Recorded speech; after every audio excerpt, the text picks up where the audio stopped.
I'm John Krull. Today on No Limits, we're going to talk about racism. We're going to talk about what produces racial animosity and ways we can work through it. We're going to talk about how we get past hate.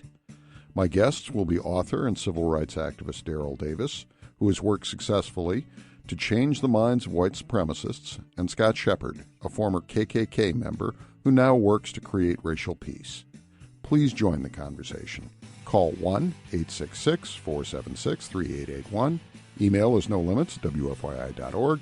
Twitter is WFYI, and Facebook is No Limits WFYI. Now, this news.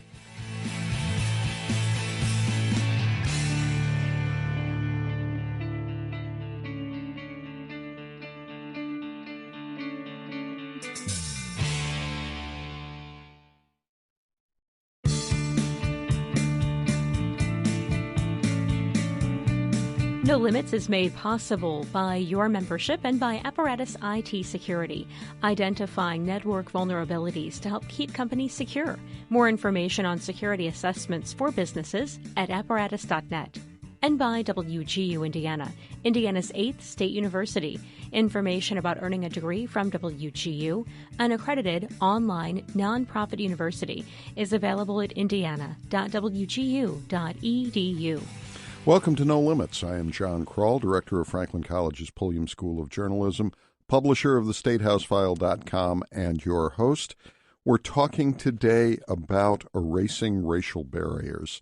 If you'd like to join the conversation, give us a call at 1-866-476-3881. Email is nolimits@wfyi.org. Twitter is WFYI, and Facebook is No Limits WFYI. Well, I'm joined today by Daryl Davis, who is an author and a civil rights activist, is here to speak tonight at Franklin College. Daryl, welcome to the program. Thank you very much for having me. Appreciate it. It's good to have you here. We're also joined by Scott Shepard, who is a former member of the KKK and now works to achieve racial peace. Scott, welcome to the program. Thank you very much. I'm very happy to be here. Thank you. It's good to have both of you here. And I think probably to bring the audience in, we need to start a little bit with backstories and talk a little bit. Scott, I'm going to ask you in a few minutes about your journey to the KKK and then your journey away from it. But I think the far more interesting story is that there is some precedent of obviously Caucasian Americans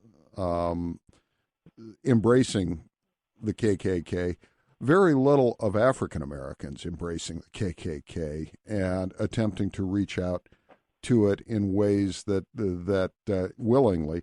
So, Daryl, I'd like you to talk a little bit about the path that brought you into these kind of reconciliation efforts where you were reaching out to white supremacist groups.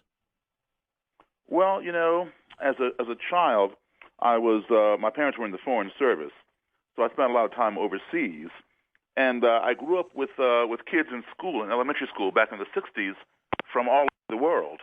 Mm-hmm. And as a result of that, I never really experienced a lot of racism until I would come home to my own country after one of the assignments from being overseas, and I began to notice how people were separated by race, and it always bothered me. And my burning question was, how can you hate me when you don't even know me? And so later on, I would study it on my own and increase my knowledge of it. And then I decided, I had to have the answer. So who better to ask than somebody who would join an organization who practiced that? Why not ask them? How can you hate me when you don't even know me? And as a result of doing that, I found that even though they hated me while I was sitting there talking with them, over a period of time, some of these people became truly, honestly, good friends of mine and left the organization. How did you start out doing that at first? I mean, so many of the, sort of the cultural it's counterintuitive, I guess, in a way. Your approach, how did you make the initial reaching out to white supremacist groups? Well, and I know you've told this story in a book. As a fluke. It kind of happened as a fluke the first time around. 1983, I was playing in a country western band. Country music had made a resurgence in this country with a movie called Urban Cowboy. A lot of live music joints had crossed over the country. And I was the only black guy in this band, and consequently the only black guy in many of the places where we would play. And this one truck stop, I was playing in Frederick, Maryland. I just finished a set and came off the bandstand with the band, and I was going to go sit down, and this gentleman got up from his table and walked across the dance floor and put his arm around my shoulder and said, this is the first time I ever heard a black man play piano like Jerry Lee Lewis. And I wasn't trying to be facetious or anything like that. I was kind of taken aback, like, didn't this guy know? And I said to him, well, where do you think Jerry Lee learned how to play? And he said, what are you talking about? I said, well, Jerry Lee Lewis learned that style from the same place I did, from black, blues, and boogie-woogie piano players. Well, the guy wanted to argue with me that Jerry Lee invented that and he didn't learn anything from black people. I told the man, I know Jerry Lee Lewis personally. He's a good friend of mine. He's told me himself where he learned how to play. And the guy didn't buy it, but he wanted to buy me a drink.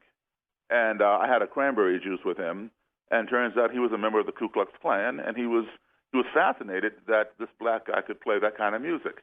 And he gave me his number and wanted me to call him anytime I was to come back to this bar so he could bring some of his friends, his Klan buddies, Klansmen and Klanswomen, to see this black guy play piano like Jerry Lee. So I'd call him every 6 weeks, when we were there at the bar for the weekend, and he'd come and he'd bring them. Some of them would talk to me. Some of them were kind of standoffish, didn't want anything to do with me, just kind of watch me from afar. So later on, I left that band at the end of '83 and went back to playing rock and roll and whatever else was going on in 1984. But 8 years later, I decided I wanted to write my book, and so I contacted him, and I convinced him to give me the phone number for the Grand Dragon for the state of Maryland, and give me the guy's address. I would go to his house and see if I can get an interview. Well, he didn't want to give me the information, but he finally gave it to me on the condition that I not reveal where I got it from. And he warned me. He said, "Don't go to his house; he'll kill you." So I had my secretary call him and set up an interview. So that's how that all took place. And then later on, it turns out, this guy became a good friend of mine. What was that first interview like then?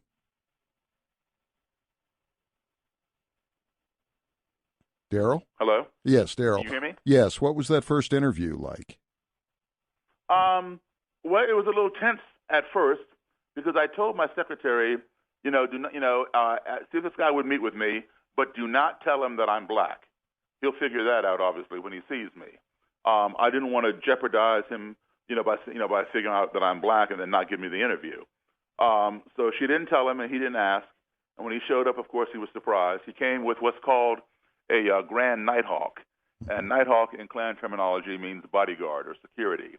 So the Grand Nighthawk accompanied the Grand Dragon.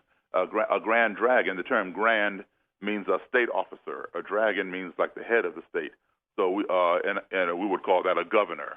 An imperial wizard is like a president. Anybody who's prefixed with the term imperial means he's a national officer. So an imperial Nighthawk would be the bodyguard to the imperial wizard. So this guy, Roger Kelly, was the Grand Dragon for the state of Maryland at that time, and his Grand Nighthawk came, and the Nighthawk was armed. I don't know if Mr. Kelly was armed or not. He came in a suit and tie, and of course, they were all shocked that I was black. But they came in and sat down, and we talked, and there were a couple, tense moments there, but he was very cordial, very cooperative, and I got a lot of information. And we've kept in contact over the years. Eventually, he left the Klan. Today he's one of my best friends. We go out and have dinner quite often. I mean, we were even doing that when he was in the Klan. It took a while to get to that point, of course. But today, we still get together and go out and have dinner and all that kind of thing. He went on to become an imperial wizard, headed up the Klan of Maryland and 13 other states. And then when he and I became friends, he disbanded the Klan in Maryland. So today there is no more Ku Klux Klan in the state of Maryland. They've had a couple of attempts at trying to reorganize it, but they've all failed. Now there's some other states that have held theirs together that were under Roger Kelly. We are talking about really erasing racial barriers here on No Limits. To join the conversation, just give us a buzz at 1-866-476-3881. I think this is a good point, Scott, to bring you into the conversation. Could you talk a little bit about the path that led you to the KKK in the first place? Well, sure. Of course, having a Southern accent, you could probably understand. Of course, I was born and raised in a product of the 1960s, born in 1959.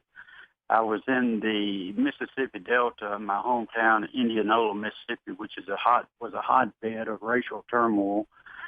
I guess, of course, I was first introduced, to the Ku Klux Klan when I was probably in the third grade. I remember studying Mississippi history books, and in the Mississippi history books, they had a chapter on the Ku Klux Klan, and I read about this. And, of course, I was very fascinated by the robes and hoods. And then, of course, as years went on, I heard, the racial turmoil started as, like I said, as being a hotbed. The African Americans and others coming into the South to gain their rights, and then of course the riots. I looked at the Klan as a hero, actually a superhero, because they were there to defend our rights. But I guess it also, stems from my childhood, and the influences of my childhood. I came from an alcoholic family, and I was a very unhappy child.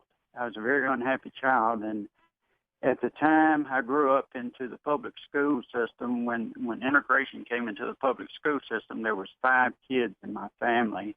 I had an older sister that was 1 year from graduating from high school, and then my older brother was a senior. Excelled in football and was fixing to graduate with a scholarship. And they came in, and it was really an overwhelming situation. They just came in during integration days and with cotton trailers and just pulled us out of the school. And they said, look, we load your desk onto the cotton trailers, and they took us to private schools. And at the time, of course, my parents were not wealthy, and actually my parents were not racist of any type, did not teach us any racial issues or anything of that nature. And my parents could not afford to send all 4 kids to the private school, so I was sent to the African-American schools. That actually my town was separated by railroad tracks. The African-Americans lived on one side, the whites lived on the other. That's just the way it was back then. And I had to go down into the African-American section of town to a public school, and I think I was one of about 5 white students in a school of 300 African Americans. Hello? And hello? Daryl, you still there? Yes. Scott, you're there. Okay. Continue, Scott. Oh, I'm sorry. Not a problem. I thought I lost you. And I was sent down into the African American section of town and was one of 5 white students in a school of about 300 African American students. And see, it's not only a culture shock for white people, and of course kids of my age, I think I was like in the 6th grade at the time, it was also a culture shock to the African American kids, which, at the time we did not really consider that. Mm-hmm. And yes, I was bullied and had physical confrontations, and I think that implanted some negative feelings within myself then. And then as I grew older, being influenced by all the integration and the marches coming into town, and just listening to other people in the community, the way they would the blast the African Americans, the freedom riders, and the people that were coming in fighting for their rights, affected me. And this, I think, is where my introduction to the race, the racist. Yes, Daryl Davis. That came from. The call dropped again. Okay. We're getting some bleed through here. Scott, go ahead with your story. Hear, either Scott or John. For sure, and like I said, I think this is where I was introduced with the the racist views of especially the Ku Klux Klan, because they had come into the section of the state that I lived in. Mm-hmm. And at 17 years old is when I was first actually joined the Ku Klux Klan. I was down in Baton Rouge, Louisiana. I had a sister in Baton Rouge. The head of the Ku Klux Klan at the time was Bill Wilkerson. He was in Denham Springs, Louisiana. And I searched him out. I found a storefront building on Florida Boulevard that had the Ku Klux Klan name on it. And I just went to his front door and talked to him. And after several conversations with him, I joined the Ku Klux Klan at 17 years old, and really was not aware of the scope of the activity that the Ku Klux Klan did. I was just mainly, I looked at them as superheroes. Scott, that sounds like a good point for us to hold it for just a second. We are talking about erasing racial barriers here on No Limits. My guests are Daryl Davis and Scott Shepard. Please join the conversation by calling us at 1-866-476-3881. I'm John Krull. You're listening to No Limits. Please stay with us.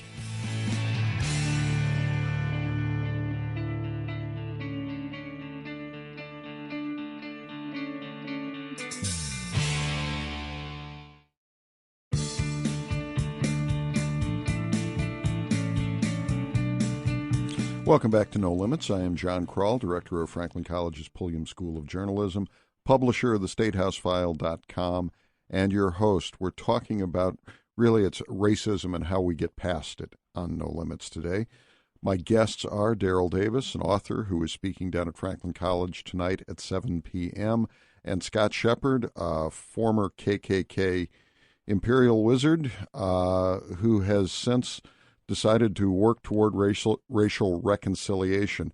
Just before we went to the break, Scott, you were talking about the process by which you joined the KKK, and that really was it was sort of a cultural thing. It sounds like it got linked to some degree in your history and your mind with the disruption that was going on at that period in American history, and in particular in Southern history. What prompted you to leave? Well, absolutely. That's exactly what, actually prompted me to join. And of course, there was a combination also of, self or inner issues that I had, growing up, especially with in an alcoholic family, and things that, went on as a child. But what prompted me to leave was, of course, over the years, I guess my years in the Klan association was probably a total of about 20 years with this organization. And I can now look back, and during that 20 years, I do remember having some inner conflict, wondering to myself, why am I doing this? Do I really believe the things that I'm preaching? And don't take away from myself. Yes, I was a racist, because I was preaching the racism that I had been doing for years and years and years. So I'm not trying to take away from that, because I was 100% blown racist, and I was hurting people with words and intimidation. But what prompted me, I would say, was I was in Nashville, Tennessee, and I had been at a restaurant in Nashville, Tennessee, having dinner, and I left that restaurant after having dinner and a few drinks. And I was had been in the law enforcement in Nashville, because I was running for governor of the state of Tennessee at the time, openly as a racist. Mm-hmm. Law enforcement had been watching me. There had been incidences of some mail bombs down in Alabama and Georgia that actually had killed some people and injured people. The FBI had questioned me regarding that, which I didn't have any knowledge of and play any part of. I think they found out that it was just a lone guy from Georgia, that had a beef with the court system and had did this and tried to blame it on racist organizations. But to get back to my exit, I was pulled over by police, the law enforcement. And when, of course, I remember looking out my back window, and not only did I see blue lights, I saw a sea of blue lights. I mean, I was surrounded. I failed a sobriety test, and they also found a loaded weapon under the front seat of my car. This threw me into the court system in Nashville and Davidson County, Tennessee. After being thrown in the court system, I had an African-American public defender, and I thought to myself, I'm going to be fried. I didn't even think that he would represent me, but he did. And what I did, of course, talking with this attorney, I came up with a plan myself. I said, I'm going to use one of the oldest tactics that's probably been used for years and years and years. I'm going to enroll myself into an alcohol and drug treatment center. And after I get out of this treatment center, when I return to court, I'll have the judge drop these charges and go on with my life as a full-fledged, hate-filled racist. What I didn't realize was, at the time that when I entered this Cumberland Heights, the alcohol drug treatment center in Nashville, what I did not realize that when I went inside that place, I came out a different person. I went in one person and came out a different person. Inside the treatment center, I met with one of the doctors, and actually he was the director of Cumberland Heights, and said, look, we've got African Americans here. Are you going to have a problem with that? No, I'm not going to have a problem with it. I want to get in, get out, and go to court and get on with my life. I was exposed to a lot of people of different races, African Americans, people of different religions. We sat down and had intimate conversations with each other, and shared our life stories and learned about each other. At the same time, I was exposed to, some counseling with counselors inside the facility. And what I found out was, after doing all this, I found out that my problem, I did not have a problem with people of African Americans, people of color, or different religions. I found out that the problems that I had were within myself. The problem was not other people. The problem was Scott Shepherd.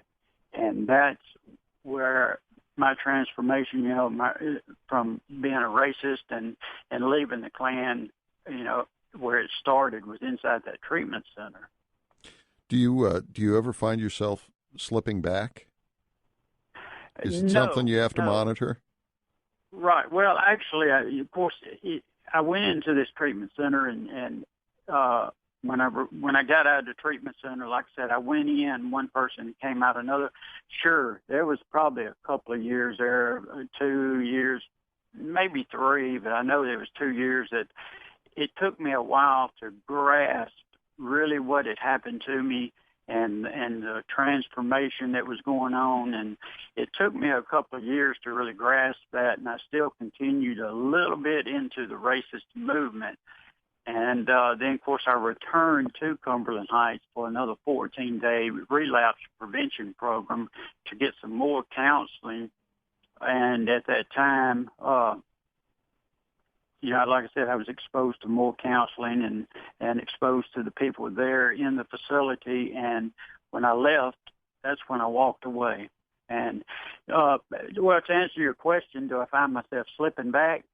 No, I really haven't found myself slipping back. I did have some guilt of walking away from the people that I had known within the organization, because that is one of their tactics.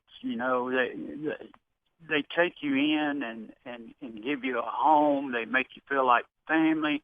And the guilt I had was, here I was leaving another family that I had. But then after long thought, soul searching, I realized, these people really weren't my family. They brought me into this organization and indoctrinated me, at such a young age, and took advantage of my gullibility and things like that. And I realized they really weren't my friends. So after that, I just walked away and cut ties and haven't looked back since, and have no regrets.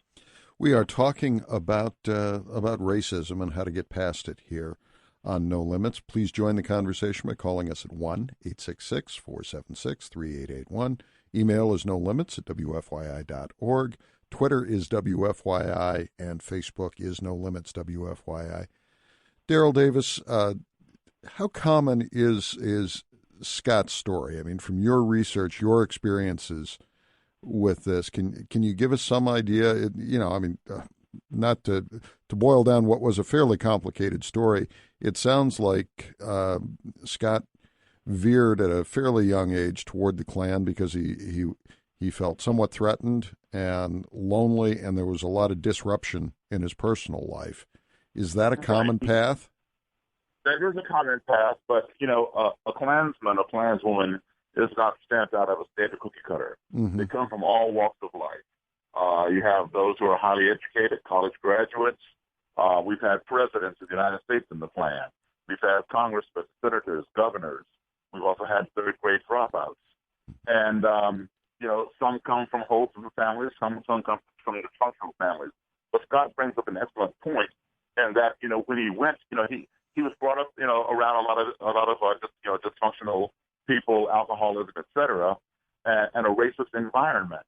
So that played a part in his upbringing. But he brings up the point that when he went to this Cumberland Heights rehab center, he was exposed to a different way of life, a life without alcohol, a life around other people who did not look like him. And it opened his eyes. So, exposure is the key thing that brings people out of the Klan. And people join for different reasons. Some join because they had a bad experience with a black person at one time. So therefore, all bad people are bad, or all Jewish people are bad because of some deal that went bad with a Jewish person. Some join for socioeconomic reasons. They might have gotten laid off their job, and they were not racist, but then they get laid off their job, and they get replaced by a black or a Mexican or whatever. And then all of a sudden, the Klan comes in and sees that and says, hey, the blacks got the NAACP and the Jews got the ADL, and they're getting all the jobs, et cetera, et cetera. Nobody stands up for the white man, but the Ku Klux Klan. So come join us. We'll get your jobs back so you can put food on your table and pay your mortgage, et cetera, et cetera. So people join for different reasons. But once they get exposed to reality and realize that, what, we all came to America. We all came on different ships, but we're in the same boat now. And when they see that and realize that it's better to work together than work against each other, then they begin thinking independently and shedding that brainwashing and leaving the organization. And I got to commend people like you, John, who are bringing people like Scott and I together on your show to talk sense, as opposed to some of these TV shows that bring, the worst of the worst out, and all they do on the show is yell and scream at each other and throw chairs and things like that. Yes, it boosts ratings, and yes, there are people on both sides of different races who behave like that in the Klan or black people or whatever. But they are brought together for a certain purpose to establish, ratings, and they're not, and that's not accomplishing anything, even though that's how they are. But you're bringing people together to talk sensibly about what we can do to curb racism is the best way to get people out.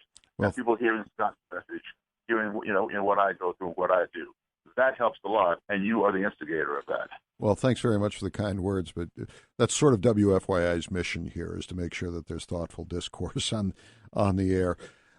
I'd like to talk a little bit, Daryl, about how you structure. I mean, the Roger Kelly story could have been, just a single incident, but this has become, kind of a mission for you. And I would think after a while, I mean, Roger Kelly went into that meeting not knowing who he was meeting with. After a while, you stop being able to surprise people, I would think. Yeah. How do you structure the conversations with people who are determined not to think of you as a human being? Well, when you talk with somebody one-on-one, you got to realize, you're talking. They understand your language. You understand their language. And you find that you have more in common with each other than you do in contrast. You may not agree, or they may not agree. Let's say, for example, they're talking with you and having a good conversation. They may not agree on interracial dating or interracial marriage, something like that. Okay, so you say, okay, fine. I have no problem with interracial marriage. Okay, you got a problem with it? All right, that's fine. We'll leave that alone. But what about kids getting drugs on the street or getting a bad education? Oh, well, I'm against that. We need to get drugs off the street. Well, guess what? I believe that too. So let's take that commonality and let's work on that. Let's work on that together. So when you find things you have in common and you begin to work together on that, the things that you had in contrast, like interracial couples and things like that, or the fact that you're Jewish or you're Catholic or you're Muslim, whatever, those things tend to fall by the wayside. because you're working for the common goal. And you realize this person wants the same thing for him and his family as you want for your family. So what's the difference? Well, and I guess where I'd like to go is how you get past that kind of distrust. I mean, as you said in that first meeting with Kelly, he brought a bodyguard with him. I presume you don't have bodyguards with you. I do not.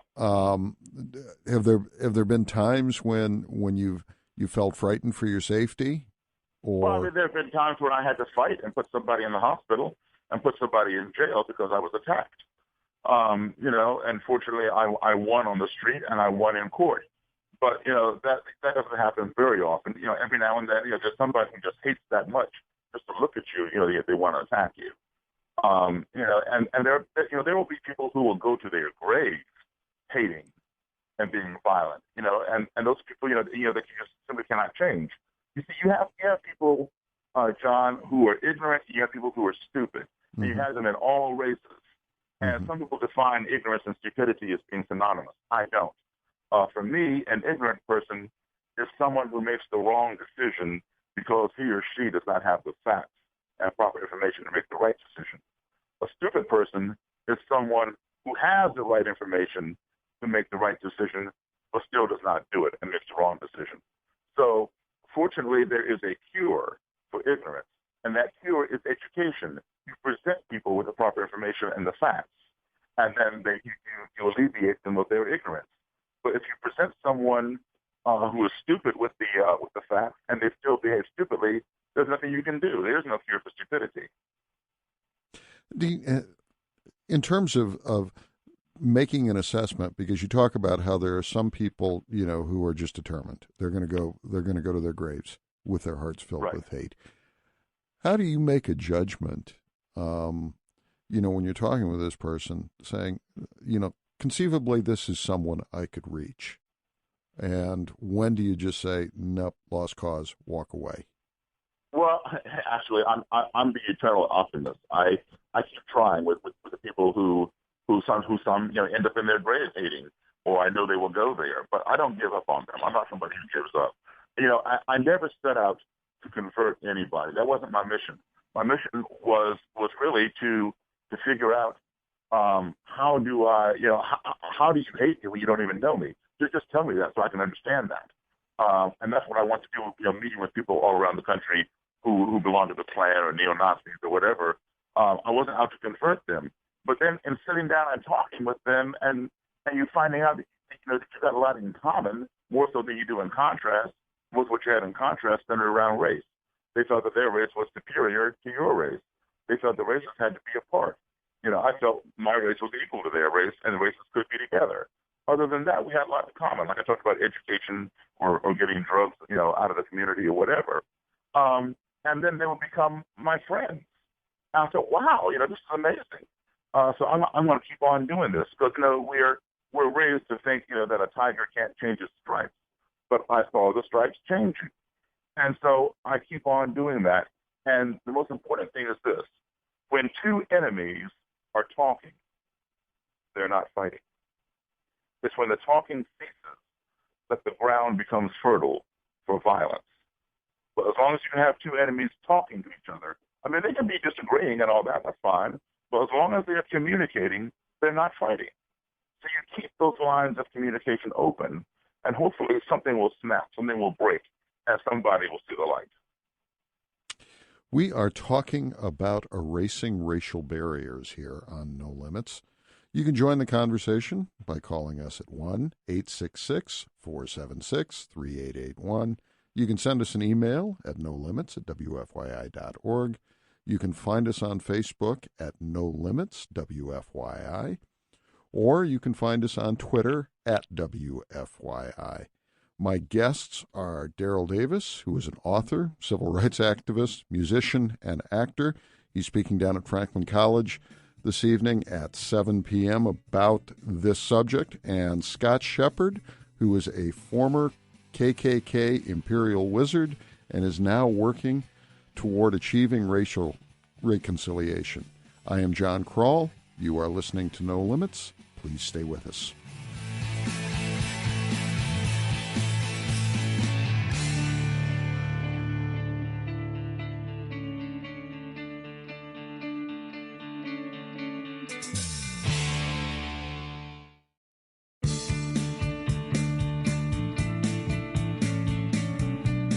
Welcome back to No Limits. I am John Krull, director of Franklin College's Pulliam School of Journalism, publisher of the StateHouseFile.com, and your host.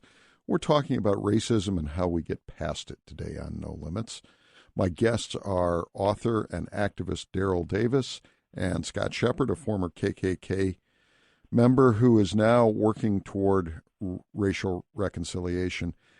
I guess I want to, here in Indiana, we've talked about how, the things that divide human beings.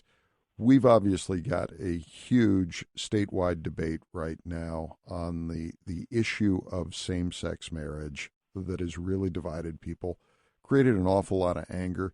Do either of you see any parallels between that, that debate and the civil rights struggles that we went through? Daryl, I'll start with you. People try to parallel them. To some degree, they're parallel, but in many degrees, they're not parallel because you're talking about the color of someone's skin as opposed to their gender. Black people having the same rights as white people, whether you're male or female, or marrying interracially or something like that, as opposed to two members of the same sex getting married. Discrimination is discrimination by any means, but I don't really see a strong parallel myself. Scott, how about you? I guess I would have to agree with Daryl on that. I really don't see a strong parallel. I will say that, of course, in my issues within myself, my hatred and, well, I won't say really hatred, my problems did spill over, or towards gay people also. Not only did I direct, anger and, hatred towards African Americans, people of color, I did, was pretty harsh towards gay people also. But I don't see really a parallel to it. But, my issues did spill over, and I did, intimidate and have some ill feelings towards gay people at the time. Scott, have you encountered any people from your previous life? I mean, that you say you tried to intimidate or that you had harsh feelings toward, and if so, how do you deal with them? How do I deal with the feelings that I had? No, the people. If you encounter them from that previous life. Oh, if I encounter them today from my previous life, if you're talking about the people that I intimidated and I had ill feelings to, I have gone to great lengths to make amends and apologies.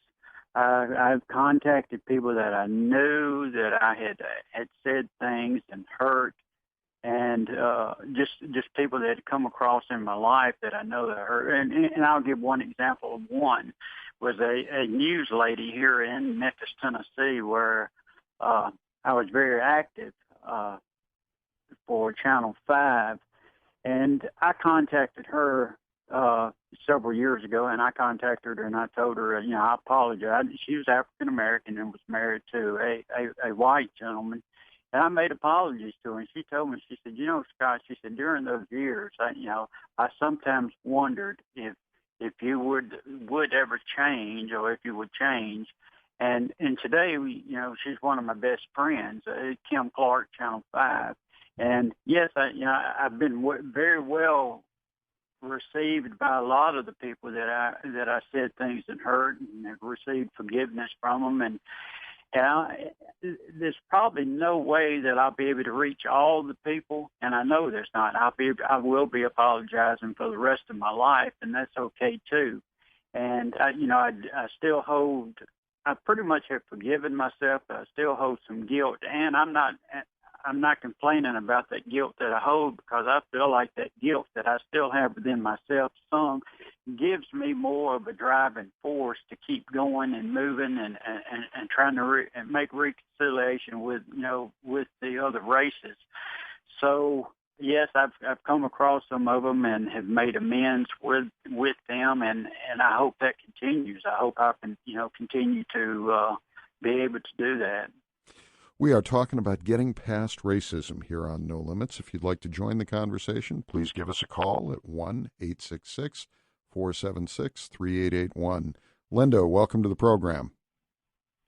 Thank you for taking my call. I think one of the things that could help get rid of racism in America is the educational system. I think the schools, the way that they teach the American history and so-called black history, helps to keep racism going. It helps, it continues to feed into the superior-inferior ways of looking at the races. So if we could ever start with and getting beyond King, Martin Luther King was a great man, did great things, but we have a lot of black people from the time we arrived in this country to today who have done great things, and we shouldn't just get stuck on just one person and what they did. But starting with the schools and the educational system. And just to make sure that I understand your point and your concern, Linda. Oh, I understand her perfectly. Yeah, no, I think I do too. I want to draw it out. I want to draw it out for the audience. Two is, as I hear it, one, there's not enough exploration of Black Americans' contribution to American history. But two, it's also the fact that it's separate in the schools, and that also that it's separated and treated as its own separate entity rather than these are contributions to American history. Well, just teaching history, period. There shouldn't be, as far as America goes, there shouldn't be a white history and a black history. That's what I was trying to draw out of you. Yeah, that's what I was trying to draw out of you. When you do American history, you include everybody. Yes. Right. And thanks very much for the call, Linda. You're welcome. Linda is absolutely right about that. And I've been saying that for 13 years. Now, at one time, there was a need for Black History Month because no Black history was being taught. American history, you might as well have to stay at white history. And white people were being credited with things that they did not invent and that they did not discover. And we were being denied, our credibility. Mm-hmm. So we had to fight to get history into the schools. And so, we had that one. Well, first it started with a week. It was called Negro History Week. Mm-hmm. And we fought harder, and we got a whole month. But now we've become complacent, and we need to get rid of that month and take what is learned in that month and spread it out throughout the year. Because all year long, we learn about Thomas Edison, Benjamin Franklin, Eli Whitney, Alexander Graham Bell, on and on and on, about all these great white contributors to American history. But every February, we only learn about a half a dozen Black people. Martin Luther King, Rosa Parks, Harriet Tubman, Booker T. Washington, George Washington Carver, and maybe one or two others. And by the time we get to half a dozen, guess what? The month is over. We already did our Black thing. Let's move on. So subliminally, we are brainwashing in the educational system. We're brainwashing little Black kids and little white kids into believing there were only a handful of Black people in this country that ever did anything. I'm not taking anything away from the people that I just named. They're the greatest and all that kind of stuff. But what about the guy who invented the traffic light? What about the man who invented the ironing board? They were Black. How come we never talk about them? How come we never talk about the Tulsa race riots? Because we don't have time in February. But guess what? Black people are Black all 12 months of the year. March is Women's History Month. We don't talk about Betsy Ross and Clara Barton during the month of March. No, we should incorporate them into American history as well. Spread it out throughout the year. If we're going to move forward, like I said, there was a time when we needed that month because nothing was being taught. But haven't we come beyond that time yet? Just like the Miss Black America pageant. We needed Miss Black America pageant because Black girls were not allowed to compete in Miss America.